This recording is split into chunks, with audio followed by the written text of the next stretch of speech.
আল্লাহ এটা ধরিয়ে বলবে পড়ো। তাবাকা কাফা বিনাফসিকা লিয়াউমা আলাইকা হাসিবা। জান্নাতে যাবে না জাহান্নামে যাবে, আজকে কাউকে জিজ্ঞাসা করা লাগবে না, তোমার হিসাবের জন্য তুমি নিজেই যথেষ্ট। 3 নাম্বার যে সাক্ষী, এই জমিনের ওপরে আমরা যা করছি, সিংগায় ফৎকার দেওয়ার সঙ্গে সঙ্গে জমিনের ভেতরে যা আছে ওয়া খরাজাতিল আরদু আসকালাহা, সব কিছু বোঝা আকারে বের করে দেবে। 4 নাম্বার সাক্ষী আমার শরীরের অঙ্গ প্রত্যঙ্গ। আল্লাহ পাক বলেন আল ইয়াউমা নাখতিমু আলা আফওয়াহিহিম ওয়া তুকাল্লিমুনা আইদিহিম ওয়া তাশহাদু আরজুলুহুম বিমা কানু ইয়াকসিবুন। ময়দানে মাহশারে যেদিন বিচার আসর শুরু হবে, ওই দিন আমাদের মুখমণ্ডল, মুখের উপরে আল্লাহ তাআলা লাগিয়ে দেবেন বা সেলাই করে দেবেন।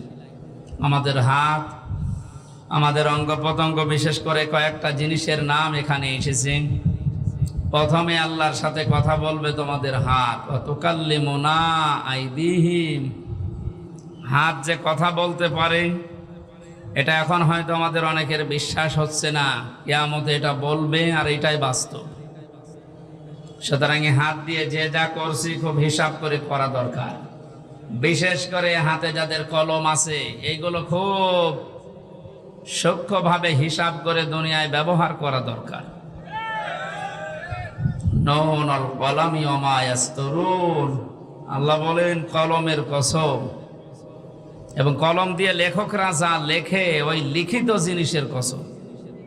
সুতরাং সাংবাদিক যারা আছেন, লেখক যারা আছেন, বিচারক যারা আছেন, কলম দিয়ে কিছু লেখার আগে আমার মনে হয় কমপক্ষে 10 বার ভাবা উচিত। এমন কিছু লেখা ঠিক না যে আমার চোখ বন্ধ হওয়ার পরেও যেন ওই লিখিত জিনিস আবার কিয়ামত পর্যন্ত আমার কবরের আযাব বাড়াতেই থাকে। কথার অর্থ বোঝেন তো? লেখকরা যা লিখে যাচ্ছে, এই লিখিত জিনিসের কসম দিলেন কেন?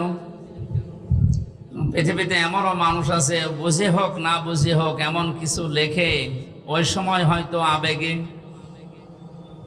কিছু লিখে রাখা যাওয়ার পরেও লোকটা বিদায় নিলে ওই লিখিত জিনিস নিয়ে জীবিত মানুষেরা এমন এমন কিছু তৈরি করে রং চং মাখিয়ে,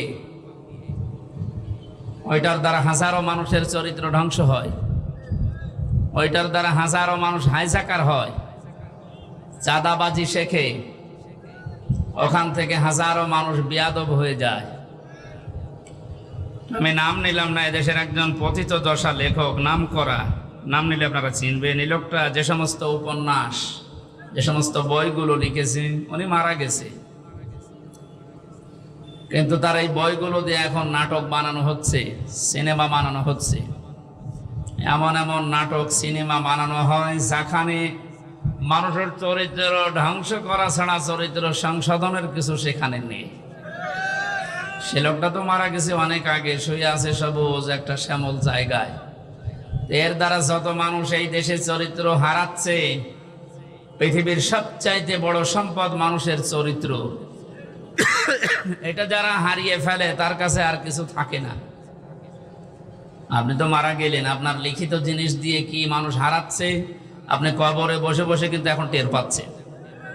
এই জন্য লেখকরা যা লিখে যাচ্ছে, ওই লিখিত জিনিসের গুরুত্ব আছে। এই জন্য আল্লাহ লিখিত জিনিসের কসম দিয়েছে।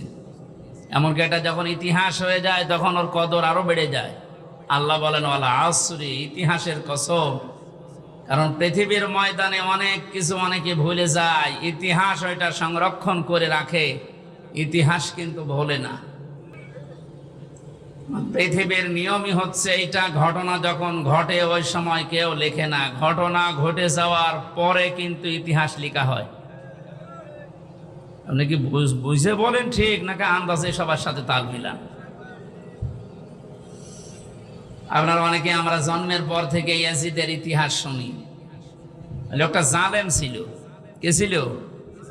বলেন বলেন। এত জুলুম করেছিল, ওই সময় জালেমের বিরুদ্ধে লেখার মতো মানুষ পাওয়া যায়নি, কিন্তু ইতিহাস লেখা হয়েছে, না হয়নি?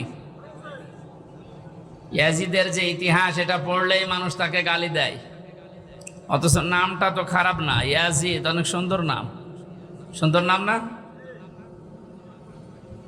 এই পৃথিবীতে এখন কাউকে পাবেন যে একটা কুকুরের নামও ইয়াজিদ রাখে? কোথায় আল্লাহ পৌঁছিয়ে দিয়েছে আপনি টের পেয়েছেন? আল্লাহর বিধানের বাইরে যারা জীবন চালাবে, আল্লাহ তাদের জীবনকে দঙ্কার ভেতরে ফেলবে। দঙ্কার যতগুলো তাফসির পাওয়া যায় তার অন্যতম এটা। দঙ্কা মানে ওই মানুষটাকে আল্লাহ 7টা বিষয় আছে দঙ্কার ভেতরে, এর 3 নাম্বারটা পৃথিবীতে এই মানুষটা মারা যাওয়ার সময় একটা ইতিহাস হয়ে থাকবে। আমাদের ঝিনাইদহের এক এমপি কিছুদিন আগে মারা গেছে, ইতিহাস হয়ে আছে বাংলাদেশে।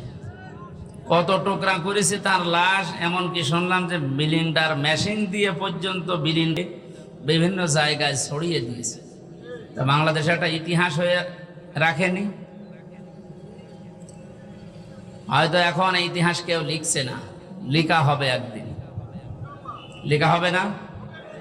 10 বছর, 20 বছর, 50 বছর পরে যখন ইতিহাস লেখা হবে, পৃথিবীর মানুষ, আগামী প্রজন্ম দুনিয়ায় যারা আসবে, জালেমদের নাম শুনলে বরদোয়া দেবে, ঘৃণা করবে।